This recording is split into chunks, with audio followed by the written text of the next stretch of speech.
Tumatak na sa marami dito sa San Juan, Batangas ang kainang tinatawag na person. Kilala ito sa mga simple ngunit di kalidad ng mga pagkain. Kahit nga yaong tinatawag na lutong bahay ay meron din dito tulad ng gulay at iba pa. Paglipas ng panahon, pagkatapos ng pananahimik dahil sa pandemic, ay muling umusbong ang person sa pangalang Duyebes Eatery. At ito ay matatagpuan natin sa Kalayaan Street, corner ng Perez, Barangay Poblacion, San Juan, Batangas. Napakaraming luto ang inyong maaring mapagpipilian dito.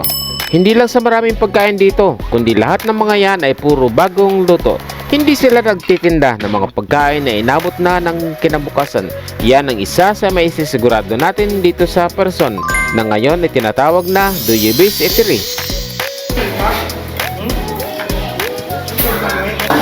Yan guys, nagsisimula ng sumikip at dumami ang tao kahit wala pang 11. Mahigit pa lamang na 10. Ayan, nagsisimula ng dumami ang tao. Alas 10 pa lang nung tayo ay dumaan dun sa person, pero makikita nyo na nagsisimula ng nagdadatingan ang mga tao. Yaong makikita nyo na may mga dalang baunan ay yaong mga bumibili para sa kanilang pananghalian o ipapadala sa anak sa eskwelahan. Bilisan din ang paglilikit dahil mga tao ay papasok ng mga email.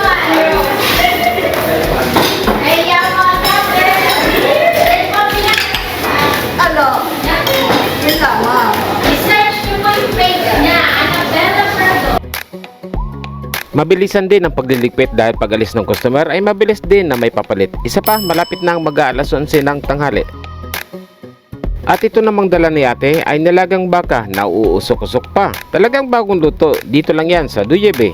Maraming natutuwa sa mga bumibili dito dahil bagong luto nga. Malimit din sa kumakain o bumibili para sa kanilang binalot ay mga taga San Juan talaga na matagal nang kilala ang person na ngayon ay Duyebe. Dinis natin sa Batangas ay masarap ang sinaing kaya meron din silang sinaing. Ayan.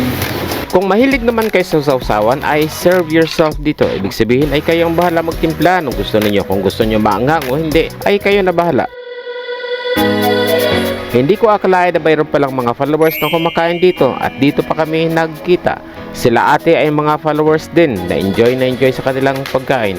Maging itong rider na ito na masipag na delivery rider mula sa Happy Delivery ay follower rin kaya humingi siya ng sticker. Jairam po, shoutout nga pala kay Inay Mayra po at saka kay Darwin Bertuccio. Artista na ako. Sige sir. Madali lang hanapin ang person dahil tabi lang ito ng kalsada. Doon banda ang dating opisina ng Batelec at sa gawin naman roon ay ang 7-Eleven. Isang kanto lang at kaunting lakad ay narito na kayo sa person. At kung kayo naman ay pauwi na, meron kayong mabibiling leche plan. Pwede ito sa takeout.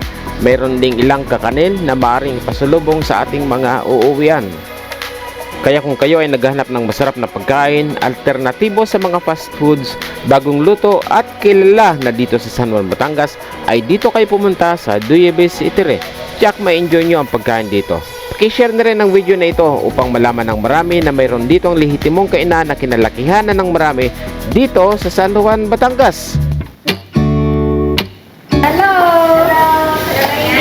Napakaganda po nito aming kinakainan dito. Napakasarap. Yan!